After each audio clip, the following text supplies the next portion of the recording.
Have you ever taken a photo only to find out that it's blurry or not as sharp as you expected? Well, keep watching because in this video, we'll be talking about 5 techniques to help you achieve sharper photos.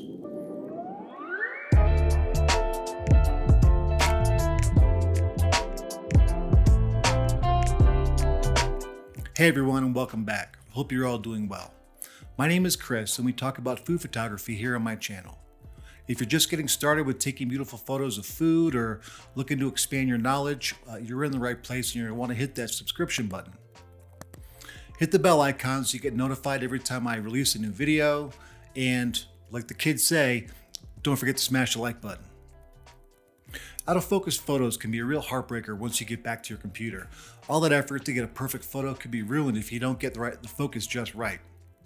I've got 5 techniques to help you get tack sharp photos every time. To help illustrate these techniques, I've set up a little scene that we'll use for specific examples that I shot in my kitchen yesterday. So technique number 1, use a tripod. If you're shooting in low light conditions or if you're using a slower shutter speed, it's important to keep your camera base steady. That's where a good tripod comes in handy. A tripod will help keep your camera stable and reduces the chance of camera shake, resulting in sharper photos. Tripods come in all shapes, sizes, and price points, so you'll have to do some research to see what works best for you. The only advice I would give you is don't go cheap and stick to reputable brands. It doesn't have to be the most expensive tripod, but I promise you don't want the cheapest either. So technique number 2, adjust your shutter speed.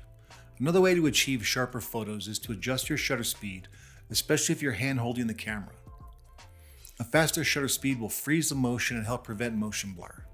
A good rule of thumb is that your shutter speed should not be lower than the focal length of your lens. So for example, if you're using a 50mm lens, your shutter speed should be above or faster than 1/50th of a second. This is not a hard and fast rule, but just a good guide to help you figure out when you'd be best served to put your camera on a tripod. Keep in mind when you're using a faster shutter speed, that means you're sacrificing some light, so you need to make some adjustments to your exposure to compensate for that.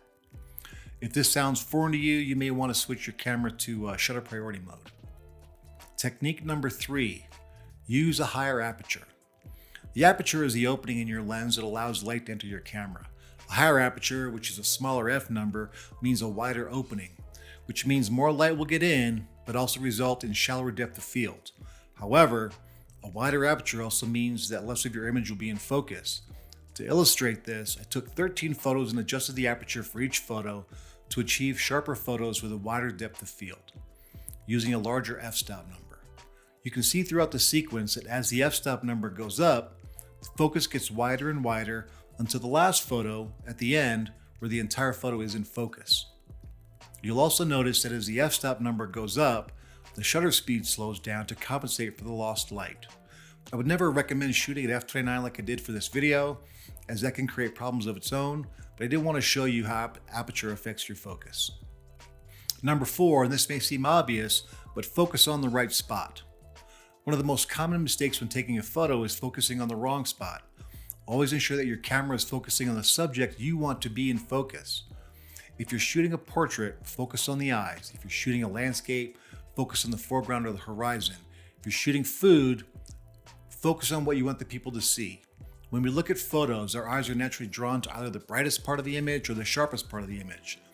Know what you want your audience to look at and work to bring the focus to that part of the image. Technique number 5 is to use manual focus. Sometimes your camera's autofocus may not be accurate, resulting in slightly blurry photos. If that's the case, switch to manual focus and adjust the focus yourself. This is especially useful when shooting in low light conditions where the autofocus may struggle to latch onto your subject. Most modern cameras have lenses that will switch somewhere in the barrel between autofocus and manual focus. Some cameras, like the Nikon I'm shooting with right now, have a feature called focus peaking that will highlight the areas that are in focus while you're shooting manually. Definitely a handy tool if your camera has such a feature. I'd recommend reading your manual to find out. So there you have it. 5 techniques for getting much sharper photos. Sharper photos are so important in food photography.